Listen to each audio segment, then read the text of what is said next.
الحمد للہ العزیز الغفور الحلیم الشکور احمد ربی واشکرہ واتوب الیہ واستغفرہ فلربی الحمد فی الدنیا والآخرہ علی فضلہ ومننہ ما علمنا منہا وما لم نعلم لا الہ الا اللہ وحدہ لا شریک لہ العلیم بذات الصدور۔ ہر قسم کی تعریف اللہ کے لیے ہے جو غالب ہے اور بخشنے والا ہے، بردبار ہے اور قدردان ہے۔ میں اپنے رب کی حمد کرتی ہوں اور اس کا شکر ادا کرتی ہوں اور اس کی بارگاہ میں توبہ کرتی ہوں اور اس سے بخشش طلب کرتی ہوں۔ پس دنیا اور آخرت میں میرے رب ہی کے لیے ہر قسم کی حمد اور تعریف ہے، اس کے فضل و کرم پر، اس کے احسانات پر جنہیں ہم جانتے ہیں اور جنہیں ہم نہیں جانتے۔ اللہ کے سوا کوئی معبود برحق نہیں، وہ اکیلا ہے، اس کا کوئی شریک نہیں اور وہ دلوں کے بھید تک جانتا ہے۔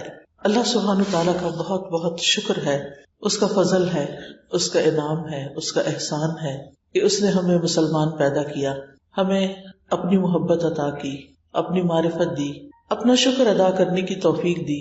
اس کا شکر ہے اس نے ہمیں قرآن دیا جو کہ ایک بہت بڑی نعمت ہے۔ قرآن مجید کے بارے میں اللہ تعالیٰ فرماتے ہیں، یا ایھا الناس، اے لوگو، قد جاءتکم موعظۃ من ربکم، تمہارے پاس تمہارے رب کی طرف سے عظیم نصیحت آ چکی ہے، وشفاء لما فی الصدور، اور اس کے لیے سراسر شفا ہے جو سینوں میں ہے۔ کوئی بھی دکھ، درد، تکلیف، اداسی، غم، پریشانی، ڈپریشن، اینگزائٹی، کسی بھی قسم کی کوئی چیز جو دلوں کو تکلیف دینے والی ہے، اس سب کے لیے، ہر بیماری کے لیے یہ قرآن شفا ہے۔ وَهُدًى وَرَحْمَةٌ لِّلْمُؤْمِنِينَ، اور مومنوں کے لیے سراسر ہدایت اور رحمت بن کر آئی ہے یہ کتاب۔ ہم سب جانتے ہیں کہ قرآن مجید اللہ سبحانہ تعالیٰ کی نازل کردہ کتاب ہے، یہ اللہ کا کلام ہے، یہ حروف، یہ الفاظ، یہ کلام، یہ رب العالمین کی طرف سے آیا ہے۔ جبریل علیہ السلام جو فرشتوں کے سردار ہیں اس کو لے کر آئے ہیں۔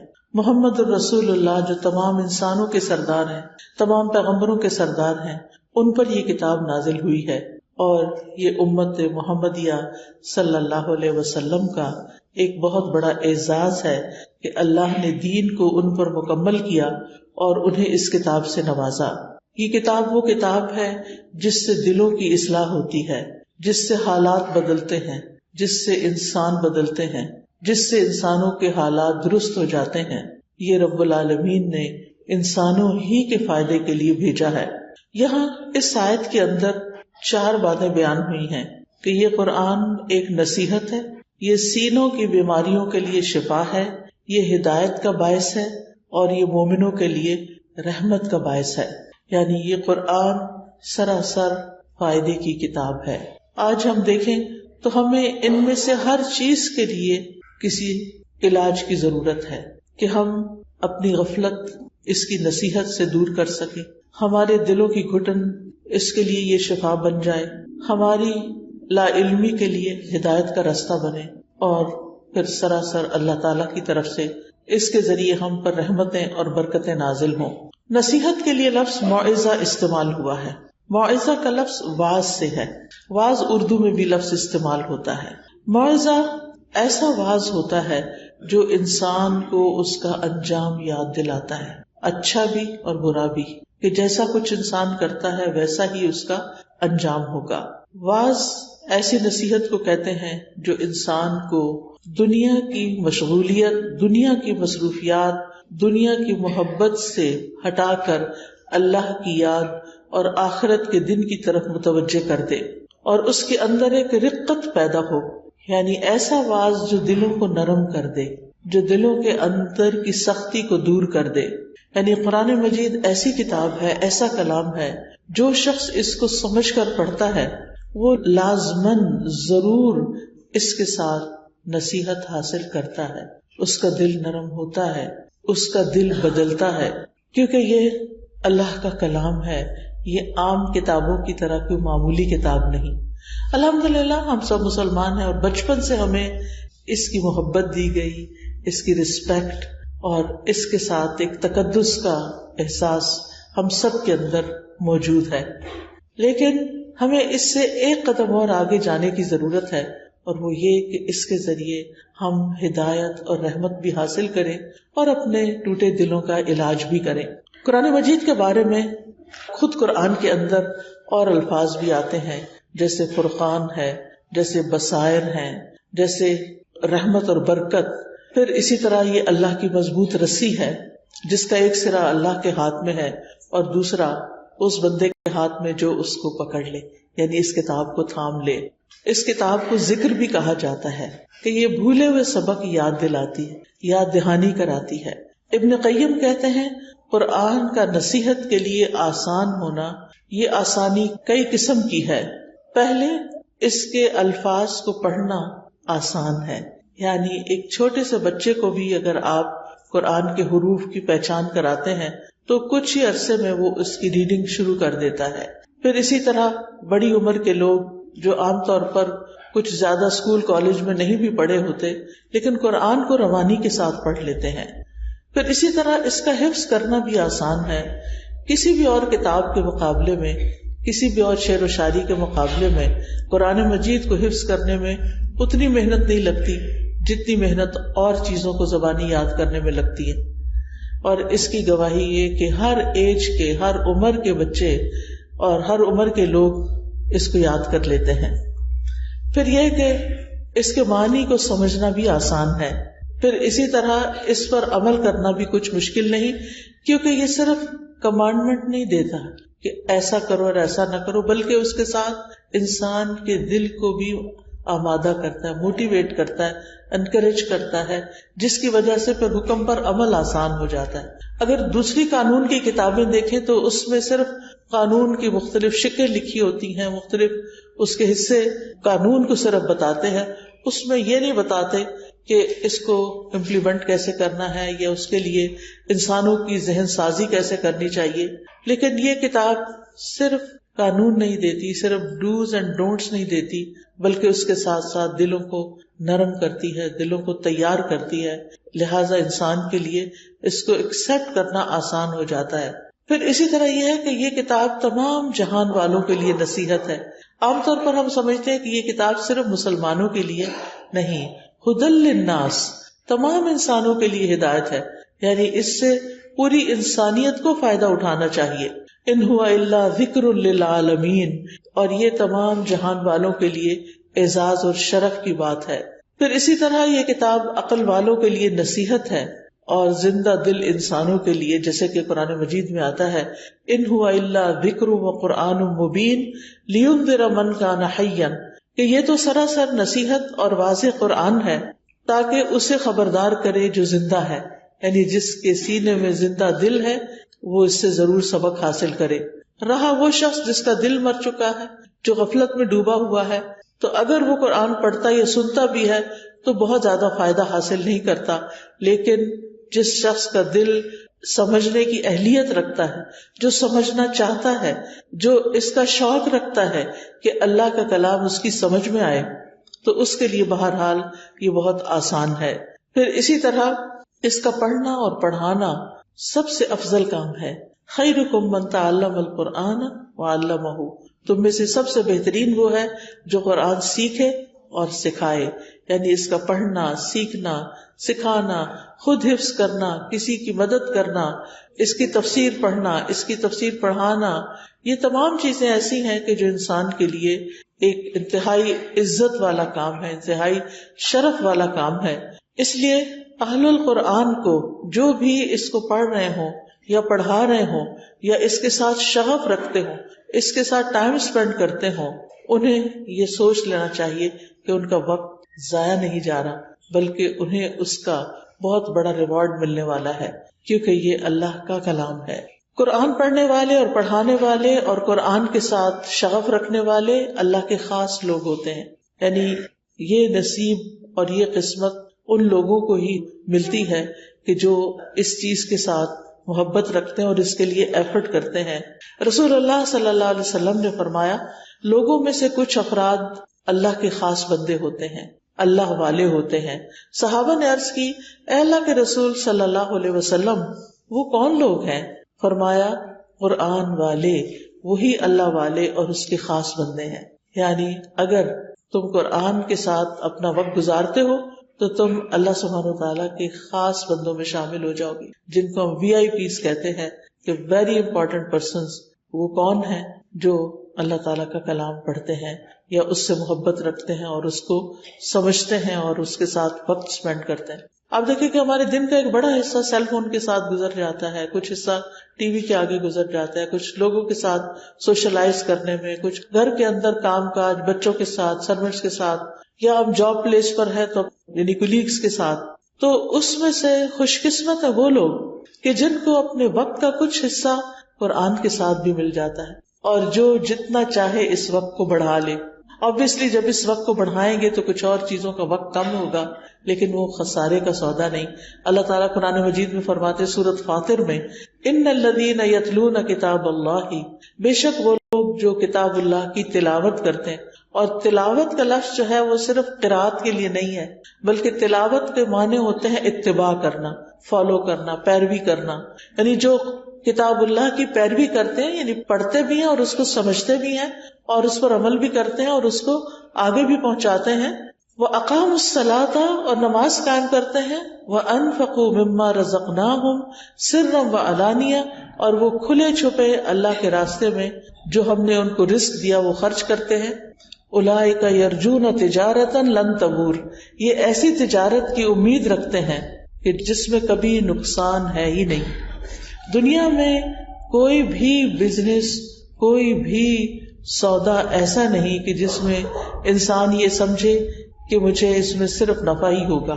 بہت سی چیزیں اور بہت سے بزنس ایسے ہوتے ہیں بہت نفع پہ جا رہے ہوتے ہیں، بہت اوپر ہی اوپر جا رہے ہوتے ہیں. اچانک کوئی ایسا حادثہ ہوتا ہے کہ سب کوئی ڈکلائن پہ آ جائے، سب نیچے چلا جاتا ہے. لیکن جو لوگ یہ 3 کام کرتے ہیں، یعنی قرآن کی تلاوت، قرآن کے ساتھ تعلق، نماز کا قیام یعنی پابندی کے ساتھ نماز پڑھنا، نماز نہیں چھوڑنا، اور اللہ کے دیے ہوئے میں سے خرچ کرتے رہنا، یہ لوگ اللہ کے ساتھ ایسا سودا کر رہے ہیں کہ جس میں فائدہ ہی فائدہ ہے، جس کا کوئی نقصان ہے ہی نہیں. یعنی اللہ سبحانہ وتعالیٰ انہیں ان 3 کاموں پر بہترین اجر عطا فرمائے گا. پھر اسی طرح رسول اللہ صلی اللہ علیہ وسلم نے فرمایا رشک کے قابل صرف 2 ہی لوگ ہیں. ایک وہ جس کو اللہ نے قرآن کا علم دیا اور وہ رات کی گھڑیوں میں اس کے ذریعے سے قیام کرتا ہے، اور دوسرا وہ جسے اللہ نے مال دیا اور وہ دن رات اس سے صدقہ کرتا رہتا ہے. یعنی دن بھی اور رات بھی جو بھی موقع آتا ہے وہ دیتا چلا جاتا ہے، دیتا چلا جاتا ہے. پھر یہ کہ دوسری چیز جو اس آیت میں آتی ہے وہ ہے شفاء لما فی الصدور، کہ یہ قرآن سینوں کے اندر، دل میں جو کچھ، کہ سینے میں دل ہے اور دل میں جو کچھ ہے اس کے لیے شفا ہے. یعنی قرآن سینے کی، دل کی بیماریوں کے لیے شفا ہے. دل کی بیماریوں میں کیا چیز شامل ہے؟ سب سے پہلے تو وسوسے، برے برے خیالات، خوفناک چیزیں جو انسان سوچتا ہے، یا غم یا دکھ یا وہ ہرٹ جو کسی کی طرف سے انسان کو پہنچتا ہے. اسی طرح بری نیت، برے ارادے اور شیطان کی ڈالی ہوئی نجاست کہ وہ انسان کو کسی نہ کسی غم میں مبتلا کر کے رکھتا ہے، کیونکہ وہ ہمارا دشمن ہے اور وہ خوش ہوتا ہے اس بات پر کہ انسان دکھی اور غمگین ہو. لہٰذا وہ اس کو ایسے ایسے خیالات ڈالتا ہے، کبھی اس کے بچوں کے بارے میں، کبھی اس کے عزیزوں کے بارے میں، کبھی مال کے بارے میں، کبھی مستقبل کے بارے میں، کہ انسان ساری نعمتیں ہونے کے باوجود خوش نہیں رہتا. یعنی کتنی حیرت کی بات ہے نا کہ اگر ہم گننا شروع کریں کہ ہمارے پاس کیا نہیں اور کیا کچھ ہے تو ہم گن نہیں سکتے، اتنا کچھ ہے ہمارے پاس. اللہ تعالیٰ فرماتے ہیں وَإِن تَعُدُّوا نِعْمَتَ اللَّهِ لَا تُحْصُوهَا، اگر تم اللہ کی نعمتوں کو گننا چاہو تو گن نہیں سکتے، شمار کرنا چاہو تو شمار نہیں کر سکتے. لیکن اس کے باوجود بھی ہم پریشان رہتے ہیں، اس کے باوجود بھی ہم دکھی رہتے ہیں. یعنی سب کچھ ہوتے ہوئے بھی ہم جو نہیں ہمارے پاس کسی وجہ سے، کوئی امتحان ہے ہمارا، یا کوئی ہماری دعا قبول نہیں ہوئی، یا ہم اپنے بچوں کو جیسا دیکھنا چاہتے ہیں ویسے وہ بن نہیں رہے، یا کوئی بھی ریزن ہو سکتی ہے، وہ ایک غم زندگی کا ہماری ساری نعمتوں پر حاوی ہو جاتا ہے اور انسان خوشیوں سے ہاتھ دھو بیٹھتا ہے. جبکہ قرآن پڑھنے والا، اس کو اللہ پر ایسا توکل، ایسا اعتماد، ایسا یقین حاصل ہوتا ہے اور وہ بڑھتا چلا جاتا ہے کہ شیطان کسی بھی قسم کا وسوسہ ڈالے وہ یقین اس کو فوراً ختم کر دیتا ہے. وہ دل کے اندر کا اطمینان اور توکل کہ اللہ ہے، اللہ اچھا ہی کرے گا، اللہ کے بارے میں اچھا گمان، بندوں کے بارے میں اچھا گمان، یہ اس کے دل کو خوش کر دیتا ہے. اور یہ آ نہیں سکتا جب تک ہمارا تعلق قرآن سے نہ ہو. یہ چیز قرآن ہی انسان کے اندر پیدا کرتا ہے. اور پھر آپ دیکھیے کہ انسان کو بعض لا علاج بیماریاں شروع ہو جاتی ہیں، اور ان میں سے دلوں کی بیماریاں جو ہیں وہ سب سے زیادہ انسان کے لیے تکلیف دہ ہوتی ہیں، کیونکہ کچھ دل ہوتے ہیں وہ ایمان سے، ایمان کے نور سے، ہدایت کے نور سے آباد ہوتے ہیں، یہ دل زندہ ہوتے ہیں. اور کچھ دل ایمان سے خالی ہوتے ہیں، یقین اور توکل اور تقوی سے خالی ہوتے ہیں، قرآن کے علم سے خالی ہوتے ہیں، لہٰذا وہ دل مردہ ہونا شروع ہو جاتے ہیں. اور اگر ان کا علاج نہ کیا جائے تو وہ کسی کام ہی نہیں رہتے. پھر انسان کی زندگی میں سب کچھ ہوتے ہوئے خوشی نہیں ہوتی. اور یہ کتنی محرومی کی بات ہے کہ اللہ تعالیٰ اتنا کچھ دے پھر بھی ہم کسی بات پر خوش نہ ہو، یا یہ کہ خوش ہونے کے لیے ہمیں لوگوں کی ضرورت ہو. اب ہمارا کنٹرول جو ہے وہ لوگوں کے ہاتھ میں ہو کہ وہ ہمیں خوش کر دیں، کیونکہ ہم نے خوشی کو یا تو لوگوں کے مرہون منت کیا ہوا ہے کہ فلاں دوست سے بات ہوگی تو میرا دل خوش ہو جائے گا، یا وہ ملنے آ جائے گی، یا میں ملنے چلی جاؤں، یا اسی طرح فلاں چیز میرے پاس آ جائے گی تو پھر مجھے خوشی مل جائے گی. لیکن آپ نے زندگی میں دیکھا ہوگا کہ جتنی بھی چیزوں کی ہم نے خواہش کی اور وہ ملتی چلی گئی، اس کے بعد کیا ہوا؟ ایک چیز کی خواہش تھی وہ مل گئی، تھوڑے دن خوشی ہوئی، پھر ڈاؤن. اب ایک اور چیز کی خواہش ہے وہ مل جائے، دعائیں مانگ رہے ہیں، محنت کوشش کر رہے ہیں، وہ مل گئی، تھوڑی دیر کے لیے خوشی، پھر واپس اسی حالت پہ، پھر ایک تیسری چیز، پھر ایک چوتھی چیز. ساری زندگی انسان کی ہرس ختم ہی نہیں ہوتی، جس کی وجہ سے وہ کبھی خوش ہو ہی نہیں پاتا. اس کے پاس جتنی نعمتیں ہوتی ہیں اور مزید ملتی چلی جاتی ہیں، وہ پھر بھی خوش ہونے کا راز نہیں پاتا، کیونکہ خوشی تو دل کی زندگی میں ہے، اور دل کی زندگی قرآن میں ہے.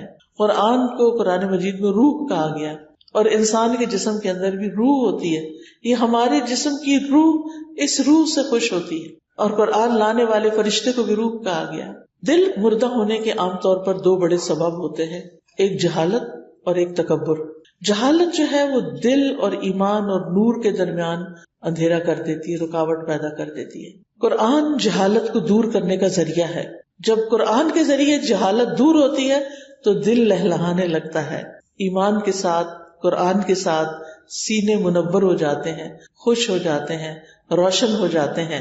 قرآن مجید میں شفا کے 3 معنی ہیں کہ یہ گمراہی سے شفا ہے کیونکہ اس میں ہدایت ہے، بیماری سے شفا ہے کیونکہ اس میں برکت ہے، اور اسی طرح فرائض اور احکام کو معلوم کرنے کے بارے میں شفا ہے.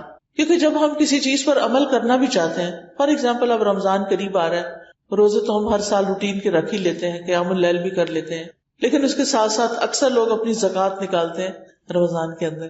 لیکن ہوتا کیا ہے، لا علمی کی وجہ سے ہم صحیح طور پر کام ہی نہیں کر سکتے، ہم صحیح فنکشن نہیں کر پاتے. ہمارے دل میں ڈاؤٹ رہتا ہے، پتہ نہیں اس پہ زکوٰۃ ہے یا نہیں، پتہ نہیں کتنی نکالنی ہے.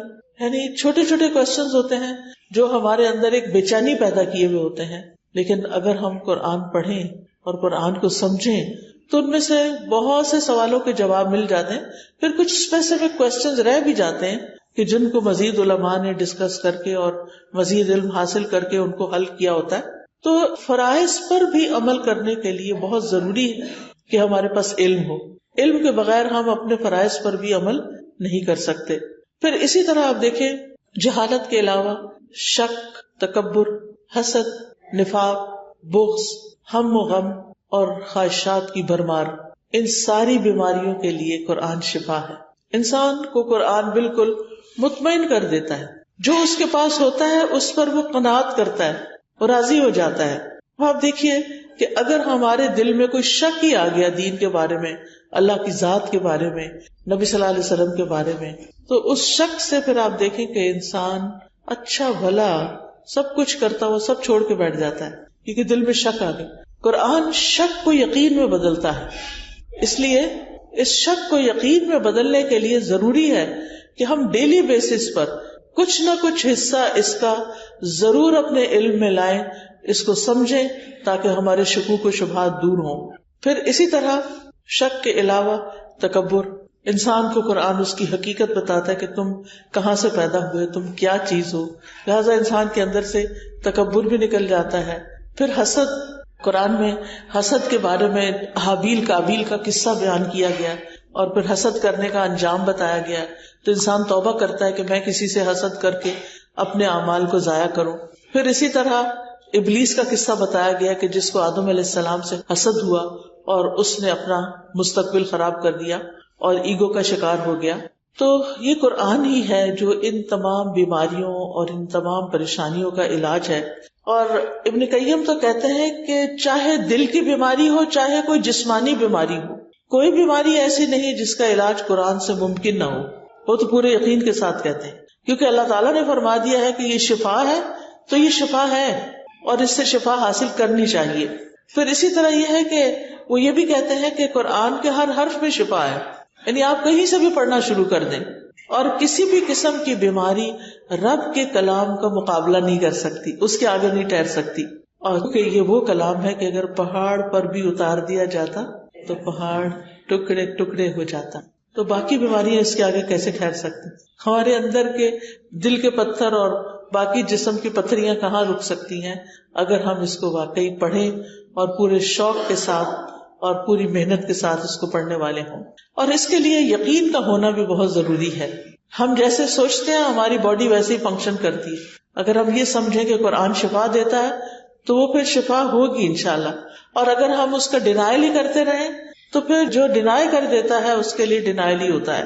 پھر اسی طرح قرآن بہترین رقیہ بھی ہے. رقیہ کہتے ہیں دم کو، یعنی اگر انسان کو کوئی ایسی بیماریاں لاحق ہو گئی ہیں کہ جن کا علاج نیلی پیلی گولیوں میں نہیں ہے، یعنی دوائیوں میں نہیں ہے، تو ایسی صورت میں جیسے نظر بد ہے یا جادو ہے یا جنوں کا چمٹنا ہے اور اس کے نتیجے میں کچھ بیماریوں کا پیدا ہونا ہے، تو اس کے لیے رقیہ بہت فائدہ مند ہے.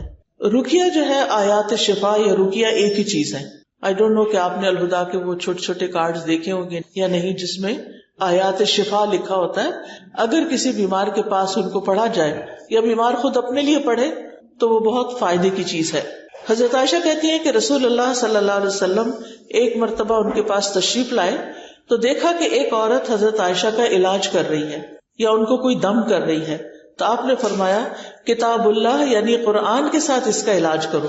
اگر تمہیں دم کرنا ہی ہے تو قرآن پڑھ کر اس پر دم کرو. اور اس میں سب سے بہترین جو ہے وہ سورۃ الفاتحہ ہے. یعنی اگر انسان سورۃ الفاتحہ پڑھ کر دم کرتا ہے تو انشاءاللہ فائدہ مند ہوگا، کیونکہ سورۃ الفاتحہ کو الشفا بھی کہا گیا ہے. اور اس میں ایک واقعہ بھی آتا ہے صحیح البخاری میں کہ نبی صلی اللہ علیہ وسلم کے چند صحابہ عربوں کے ایک قبیلے کے پاس سے گزرے. قبیلے والوں نے ان کی کوئی ضیافت نہیں کی. اس زمانے میں ہوٹل ریسٹورینٹس نہیں ہوتے تھے. مسافروں کے لیے راہ چلتے جن لوگ کے گھر ہوتے تھے وہی ان کو ٹھہراتے تھے، کھلاتے پلاتے تھے.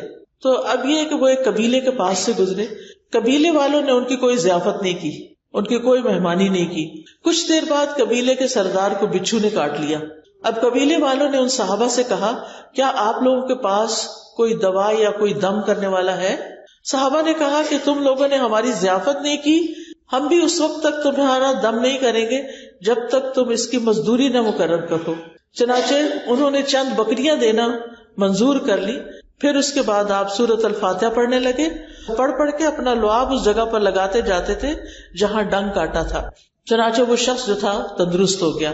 تو قبیلے والے بکریاں لے کر آ گئے. صحابہ نے کہا ہم تو اس وقت تک ان کو ہاتھ نہیں لگائیں گے بکریوں کو جب تک کہ اللہ کے رسول سے پوچھ نہ لیں صلی اللہ علیہ وسلم.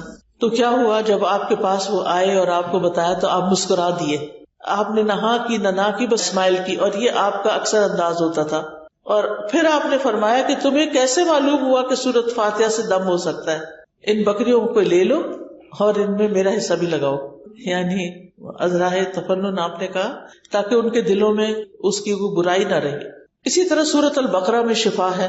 رسول اللہ صلی اللہ علیہ وسلم نے فرمایا سورۃ البقرہ پڑھا کرو کیونکہ اس کا پڑھنا باعث برکت ہے، اس کا چھوڑنا باعث حسرت ہے، اور جادوگر اس کو حاصل کرنے کی طاقت نہیں رکھتے، یعنی اس پر غالب نہیں آ سکتے، اس کا کچھ نہیں بگاڑ سکتے.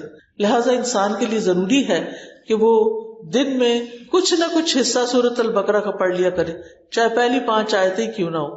یعنی صبح قرآن مجید کھولا، سورۃ البقرہ پڑھی اور بند کر دیا، پورا نہیں پڑھ سکے، بچوں کو اسکول بھیجنا ہوتا ہے اور کئی کام ہوتے ہیں، تو پھر اس موقع پر زیادہ ٹائم دیا نہیں جا سکتا. ہاں جب آپ گھر کے کام کاج سے فارغ ہو جائیں تو فارغ وقت میں پھر بیٹھ کر ضرور سورۃ البقرہ پڑھے.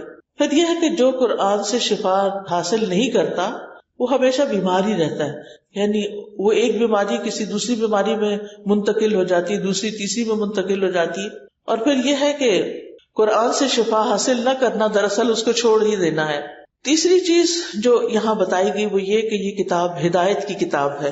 ہدایت ہم سب کی ضرورت ہے، اسی لیے ہم ہر نماز کے اندر اہدنا الصراط المستقیم پڑھتے ہیں کہ اے اللہ تو ہمیں سیدھے راستے کی ہدایت دے، اس راستے پہ ہم چلیں، ہم منزل تک پہنچیں اور پھر ہم اس پر استقامت بھی اختیار کریں، اس راستے کو چھوڑ نہ دیں. تو یہ کتاب جو ہے یہ ہدایت کا باعث ہے، اور اللہ تعالیٰ نے اس کو نازل بھی اسی لیے کیا. اللہ تعالیٰ فرماتے ہیں شہر رمضان الذی انزل فیہ القرآن ھدی للناس وبینات من الھدی والفرقان. رمضان کا وہ مہینہ ہے جس میں قرآن نازل کیا گیا، یعنی اللہ تعالیٰ نے یہ کتاب ہمیں رمضان میں دی ہے، اور رمضان کی برکت کی وجہ اس مہینے میں قرآن کا نازل ہونا ہے. دن تو سارے برابر ہوتے ہیں لیکن ایک کو فضیلت دوسرے کی وجہ سے کیوں ہے؟ کیونکہ اس میں قرآن نازل ہوا.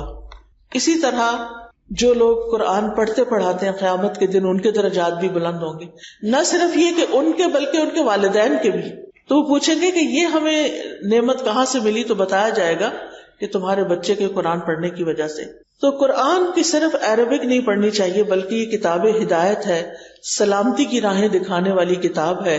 یہدی بہ اللہ من اتبع رضوانہ سبل السلام. یہ ایک روشنی اور واضح کتاب آئی ہے جس کے ساتھ اللہ ان لوگوں کو جو اس کی رضا کے پیچھے چلتے ہیں سلامتی کے رستوں کی ہدایت دیتا ہے. زندگی کے ہر معاملے میں آسانی کی کتاب ہے، یعنی آسان احکام والی کتاب ہے.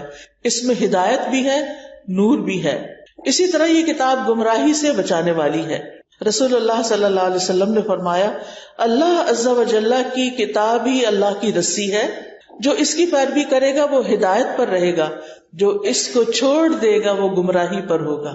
تو کچھ بھی ہو ہم نے اس کتاب کو چھوڑنا نہیں.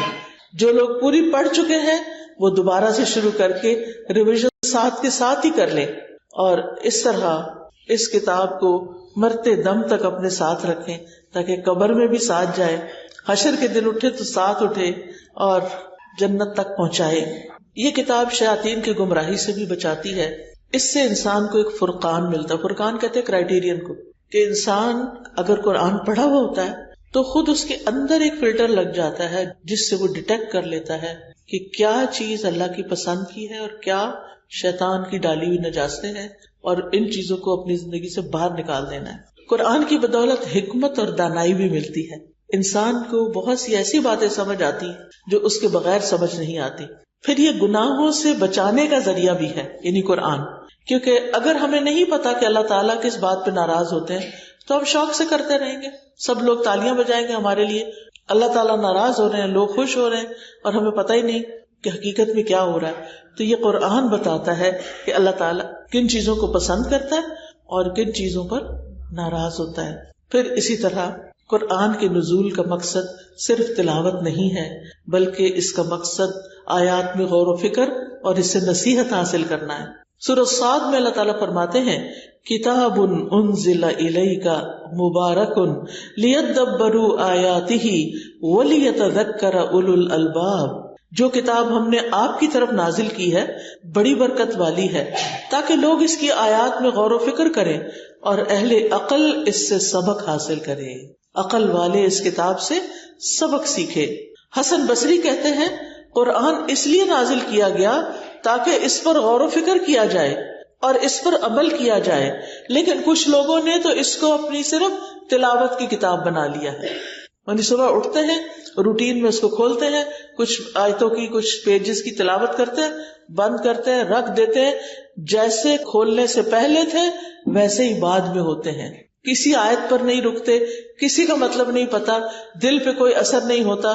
لہٰذا پڑھنا ثواب کا تو ہو گیا لیکن عمل میں کچھ نہیں آتا. اللہ سبحانہ و تعالیٰ قرآن مجید میں قرآن پر تدبر کا حکم دیتے ہیں. فرمایا افلم یدبروا القول ام جاءہم ما لم یأت آباؤہم الاولین، کیا انہوں نے قرآن پاک میں غور نہیں کیا، یا ان کے پاس وہ چیز آئی ہے جو ان کے پہلے باپ دادا کے پاس نہیں آئی تھی، کوئی انوکھا دین آیا ہے ان کے پاس جس کو پہچان نہیں رہے۔ تو یاد رکھیے ابن تیمیہ کہتے ہیں جو ہدایت کی غرض سے قرآن میں تدبر کرتا ہے اس کے لیے حق کا راستہ واضح ہو جاتا ہے، جو ہدایت کے لیے تدبر کرتا ہے اس کو ہدایت لازماً مل جاتی ہے۔ اور قرآن کی اگر کوئی صرف تلاوت کر دیتا ہے اور اس پر عمل نہیں کرتا یا کوشش بھی نہیں کرتا کہ اس پہ عمل کرنا ایک دن، تو اس کے بارے میں آتا ہے کہ قیامت کے دن ایسے لوگ جو ہیں یعنی جو صرف پڑھ لیتے ہیں اور عمل نہیں کرتے ان کی سزا کیا ہے۔ آپ نے فرمایا میں معراج کی رات ایسے لوگوں پر گیا جن کے ہونٹ کینچیوں سے کاٹے جا رہے تھے آگ کی، جب وہ کاٹے جاتے تو پھر مکمل ہو جاتے۔ میں نے پوچھا ہے جبریل یہ کون لوگ ہیں؟ انہوں نے کہا یہ آپ کی امت کے وہ خطیب ہیں جو اس چیز کو کہتے تھے جس کو خود نہیں کرتے تھے، یعنی کہنا کچھ اور کرنا کچھ۔ ہم سمجھتے ہیں کہ اتنے سارے لوگوں میں کیا پتا چلے گا، نہیں، لوگوں کو نہیں پتا چل رہا تو فرشتوں کو تو پتا چل رہا ہے نا، اللہ تعالیٰ کو تو پتا چل رہا ہے نا، اور وہاں تو لکھا جا رہا ہے نا۔ پھر اسی طرح جو شخص قرآن سے منہ موڑے گا اس کے لیے قرآن میں سزا بتائی گئی۔ وقال الرسول یا رب ان قوم اتخذوا هذا القرآن مہجورا، اور رسول کہے گا اے میرے رب بے شک میری اس قوم نے قرآن کو چھوڑ دیا تھا۔ کیا ہم چاہیں گے کہ قیامت کے دن اللہ کے رسول صلی اللہ علیہ وسلم ہمارے بارے میں یہ بات فرمائیں کہ انہوں نے قرآن کو چھوڑ دیا تھا؟ اور جو شخص قرآن سے غفلت برتے اس کے لیے الگ سزا ہے۔ سمرہ بن جندب سے روایت ہے کہ نبی صلی اللہ علیہ وسلم خواب بیان کرتے ہوئے فرما رہے تھے کہ ایک شخص کا سر پتھر سے کچلا جا رہا تھا۔ آپ نے کچھ چیزیں دیکھی تھی، ان لوگوں کے جسم دیکھے تھے جو قرآن یا نماز نہیں پڑھتے، اور پھر آخرت میں وہ چھپ چھپ کر سامنے نہیں آئیں گے، تو سامنے تو ہر کوئی آئے گا، لیکن ساتھ ہی یہ ہے کہ وہ چاہتا کیا تھا، اس کو تربیت کی ضرورت تھی۔ تو کہا گیا کہ قرآن کا حافظ تھا مگر وہ اس قرآن سے غافل ہو گیا اور فرض نماز پڑھے بغیر سو جاتا تھا، ساری رات جاگا اور عین نماز کے وقت سو گئے۔ اور پھر آخری بات ہے کہ وہ رحمت للمؤمنین، یہ کتاب مومنوں کے لیے رحمت کا باعث ہے۔ رحمت کس طرح؟ رحمت اس طرح کہ انسان جو اس کو پڑھتا ہے اللہ تعالیٰ کو اس بندے پر پیار آتا ہے، اور پھر اللہ تعالیٰ اس پر اپنی ایسی رحمتیں نازل کرتا ہے کہ جس سے اس کو کسی چیز کی کمی نہیں ہوتی۔ پھر یہ کہ قرآن سے اللہ کی رحمت ملتی ہے اور اس کی وجہ سے رحمت گھروں کو ڈھانپ لیتی ہے۔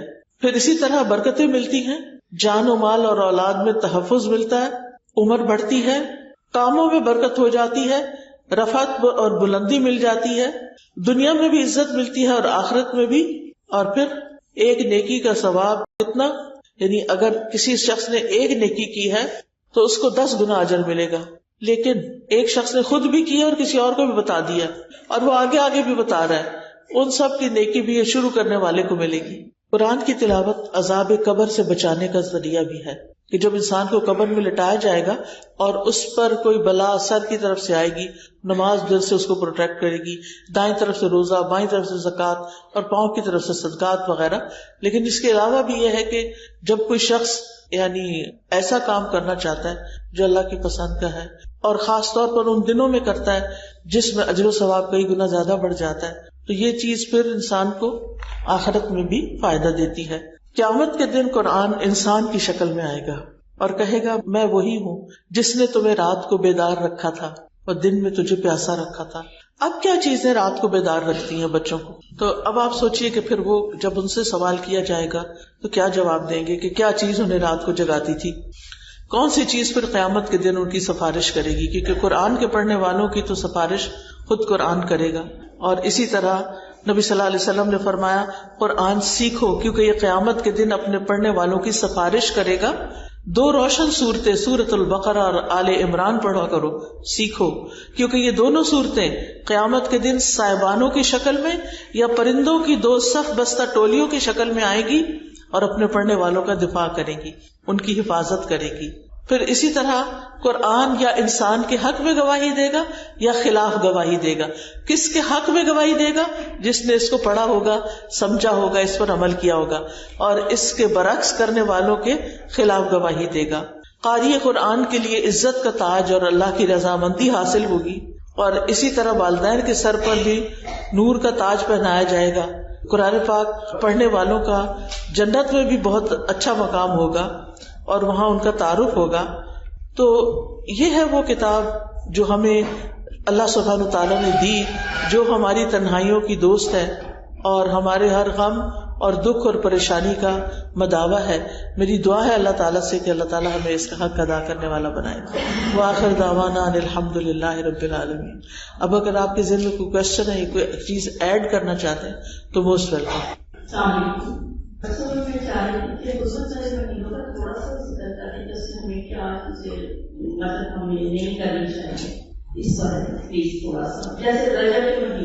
جی، رجب کے بعد پھر حج والے 3 مہینے جو ہوتے ہیں وہ حرمت والے ہوتے ہیں. تو ان حرمت والے مہینوں میں چونکہ رجب کا مہینہ ایسا جس میں اہل عرب بہت کثرت سے عمرہ کرتے تھے، اور باقی یہ ہے کہ حرمت میں صرف کرنے کے کام نہیں پتہ ہوتے بلکہ نہ کرنے کے کام. حرمت والا مہینہ کہا ہی کیوں گیا کہ اس میں مومن کے اوپر مومن کا خون، جان، مال اور عزت، یہ ساری چیزیں حرام ہوتی ہیں. یعنی کوئی کسی کو کوئی بھی تکلیف نہیں دے گا، یعنی اس چیز کا ایک طرح سے عہد ہوتا ہے.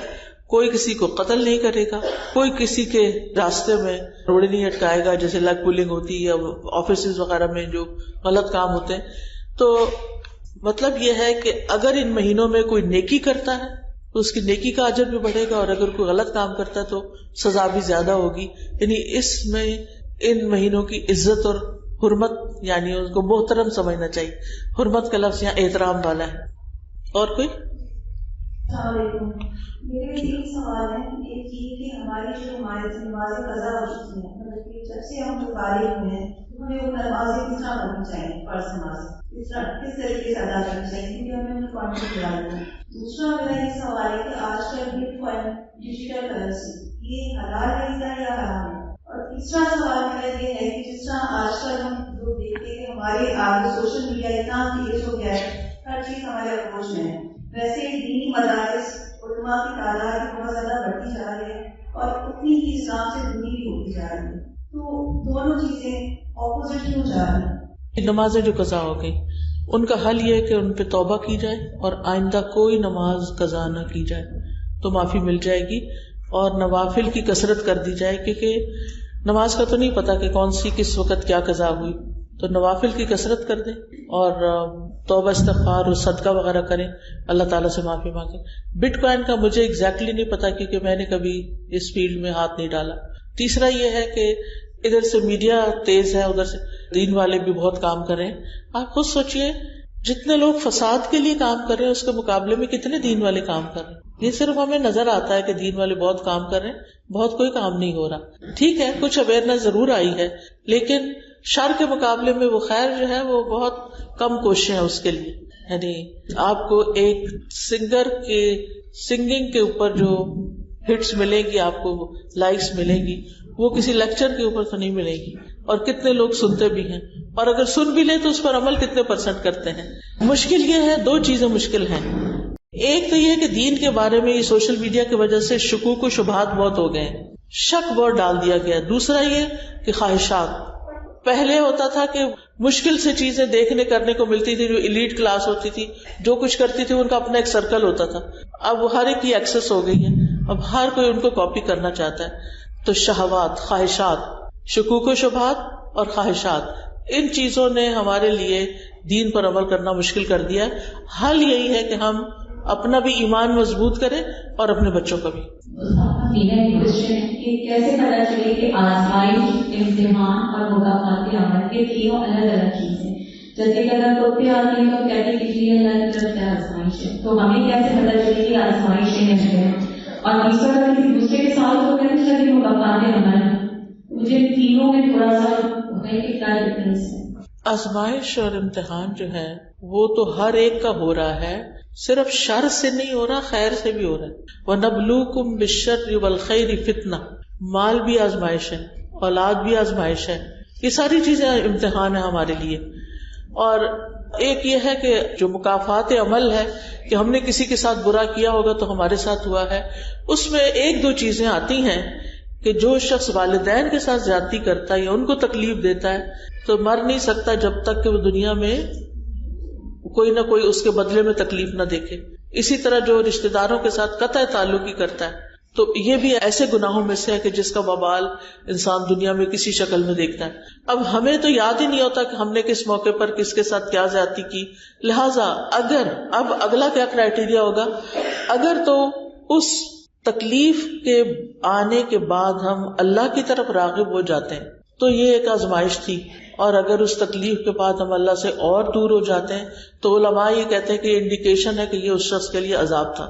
جی جو روزے ہمارے قضا ہو جاتے ہیں تو ہم ان کا فدیہ دے کے اس وقت ہمارے پاس ہو جائیں گے یا اس کے لیے ضروری، کیونکہ قرآن میں جو آیات ہیں اس میں آیات منسوخ کے بارے میں کہا جاتا ہے رجسٹر جو ہے کہ فدیہ دے دیں. روزے کی تو قضا بہرحال ہے.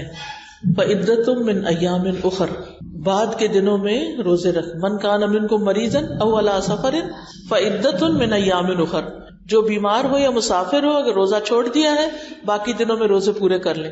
بعض خواتین کو یہی پتہ نہیں ہوتا کہ پیریڈز کے روزوں کی قضا دینی ہے کہ نہیں. سارے پیریڈز کے روزوں کی قضا دینی ہے، لہذا انسان اپنا کیلکولیٹ کر لے کہ میں کس ایئر میں مجھے مینسز شروع ہوتے، اب میں کتنے سال کی ہوں، کتنے سال کے روزے میرے چھٹے ہیں، میرے ایوریج کتنے ڈیز ہیں، وہ رکھنا شروع کر دے اور اس کے ساتھ ساتھ ان کا فدیہ دے دے. ایک مسکین کا کھانا ہوتا ہے، زندگی رہے تو پورا کرتے رہے ساتھ ساتھ، لیکن کیونکہ پورے سال بھی تو روزے نہیں رکھے جا سکتے، تھوڑے تھوڑے، یعنی کہ اگر ہر مہینے 3 روزے رکھتے ہیں یا اسی طرح سوموار اور جمعرات کا روزہ رکھ لیتے ہیں تو کرتے کرتے وہ روزے پورے ہو جائیں گے انشاءاللہ تعالی. روزوں کی قضا دینا لازم ہے. جی وعلیکم السلام. دیکھیں مصنون دعائیں جو ہیں وہ ہمارے لیے بہت کافی ہیں. باقی یہ ہے کہ یہ جو تعداد لوگ مقرر کر لیتے ہیں اور بعض اوقات بہت زیادہ کر لیتے ہیں، یہ بعض اوقات پریشان بھی کرتی ہے لوگوں کو اور وہ کر نہیں پاتے اس کو. لیکن قرآن شفا ہے، آپ جہاں سے بھی پڑھیں گے. سورۃ فاتحہ شفا ہے، تو یہ بھی ایک وظیفہ ہی بن جاتا ہے نا. آپ ایک دفعہ پڑھیں، ہر نماز کے ساتھ پڑھ کے اپنے اوپر دم کریں، یا مریض کو جب دیکھیں اس پہ دم کریں تو کوئی حرج نہیں ہے. لیکن یہ سورت 41 دفعہ پڑھو، یہ 40 دفعہ پڑھو، یہ پھر ٹو مچ ہو جاتا ہے. یہ لوگوں نے خود بنایا.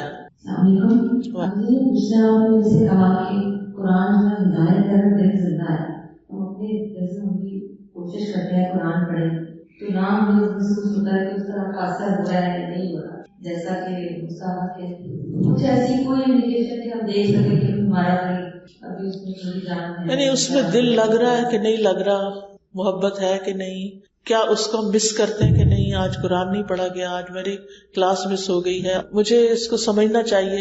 یعنی اپنے اندر کتنی بے چینی ہے اس سے اندازہ لگا سکتے ہیں. السلام علیکم. وعلیکم. میرا آپ سے یہ کوشچن ہے کہ جو شادی کے لیے کیا یہ فکس ہوتا ہے کہ آپ کی کس شخص سے اور کس بندے سے شادی ہونی ہے، کیا اس کے لیے والدین اور یا پھر لڑکا یا لڑکیوں کو کوشش کرنی چاہیے؟